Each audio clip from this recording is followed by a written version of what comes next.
Hey, it's your boy Dustin from the Flying Chairs, the Rise podcast. And oh shit, I got one of my favorite stories that I like to share.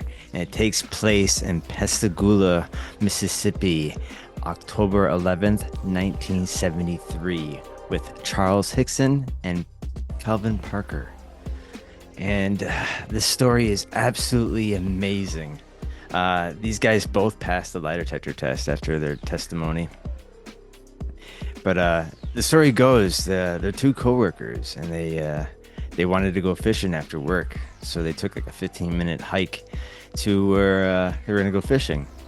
So they found a spot, and shortly after, they saw blue lights behind them. They're like, "Oh shit, that must be the law telling us not to fish here." Of it, but I was afraid it was the law there to run us off. So I stood up and turned around, and about that time Charlie stood up, and the blue hazy lights was pretty bright by then, and we really couldn't make out what it was, but me was thinking it was the law. Then all of a sudden there was a bright light, and it's just hard to describe this light. It was so bright, it was blinding. And matter of fact, it was bright enough that the next day or so I had what they call the blue eye that you get, especially if you weld or something, where it just hurts your eyes and they ache and they water and you have to put drops in them. But getting back, this light was so bright, we could barely make out what was going on. And we seen three figures approaching us. But I couldn't make out what they were. Charlie might could have, I've never asked him. But these three figures getting closer, and when they got right up on us, then that's when the fear kind of struck in me, because I was able to see that they weren't human. All the time I was thinking it was the law and we would be safe and all. But when these things got right up next to us, they was probably 5.5 foot tall, didn't have a neck. It looked like their head just sat down on their shoulders. They had grayish wrinkled skin, and they had hands that looked like they had mittens on them. I think I described them as claw-like hands, crab-like hands down here. Well, two of them reached and got a hold of Charlie, and I remember thinking I need to run, but there was nowhere to run. There was water on the left, water on the right, and water in the front. And it had bad debris all in this water. But I didn't really have time to make a plan. It happened so fast. One of them reached and grabbed me, and immediately when he grabbed me, I heard like a ch noise.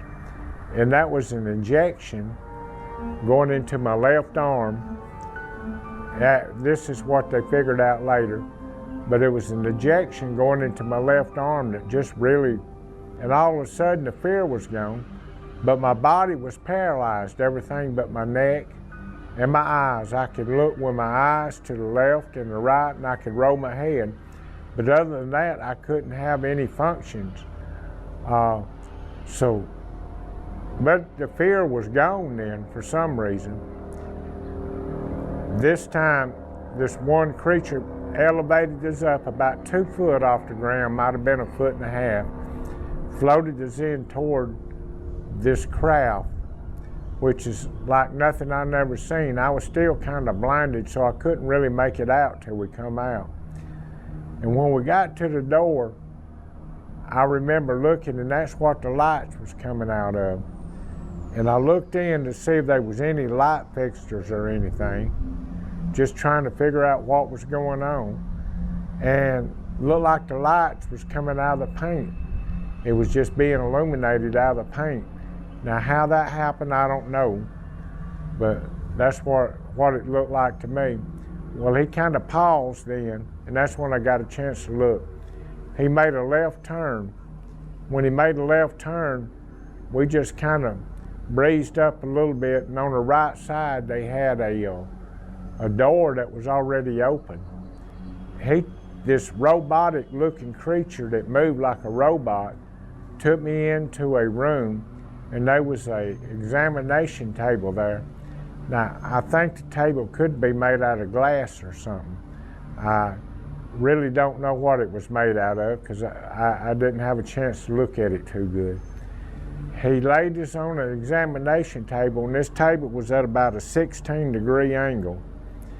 And that's when, out of the ceiling, where he backed up out of the way, out of the ceiling there was something the size of a deck of cards that went around, that dropped down about 1.5 feet between my eyes and started rotating around my head and my body and making a clicking noise. So when it was doing this, it got through, and this thing just shot right back up into the ceiling. Now, I don't know if it had wires on it or what it had on it, but it really couldn't have had wires to do what it did, to swing around. But when it went into the ceiling, this other creature, I could turn my head and look, came out from a corner. I don't know if it was another door there or what it was.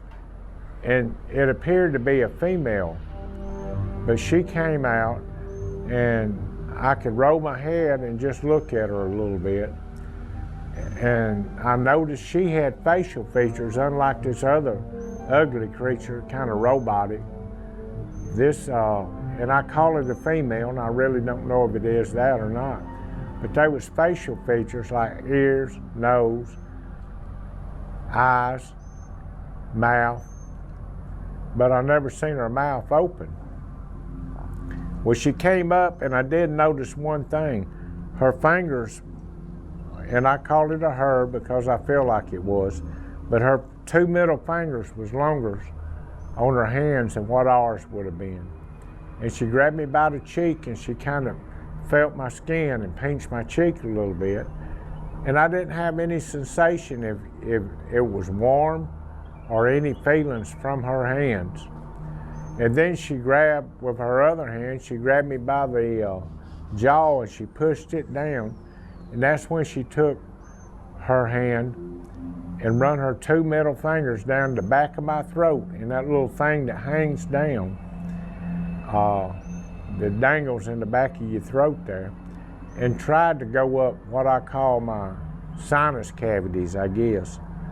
Well, at this time when this was going on, I was choking. I couldn't breathe, and my nose was starting to bleed. So anyhow, she just kind of pulled her hands out. She said telepathically, I never seen her lips move.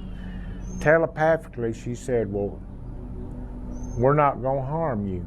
And it was actually in a female's voice, and it was in English, which that kind of surprised me, you know, her being able to communicate that way. But her mouth never moved. So that's why I'm saying it was telepathically. But she backed up to the wall then. She made a strange mumbling noise, and it sounded like it was coming all the way from the bottom of her throat, like a goom, goom. And recently I've heard alligators that made almost that same noise, and it would travel. And when she done that, this robotic creature, and I call him a robot because of the way he moved, it was mechanical like. He came back, he grabbed me by the arm, and I felt another injection, and I heard the noise from an injection, and that settled me down some.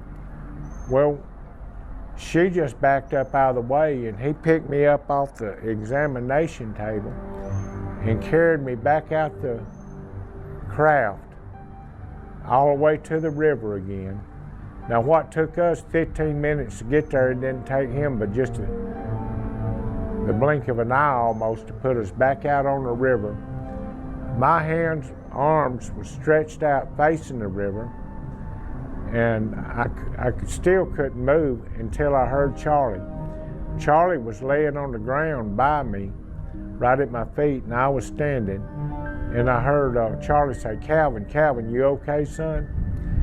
And that kind of brought me to, and that's when I turned around and I noticed and kind of seen the back end of this thing going back to the, might as well call it a spaceship, because I believe that's what it was, the UFO.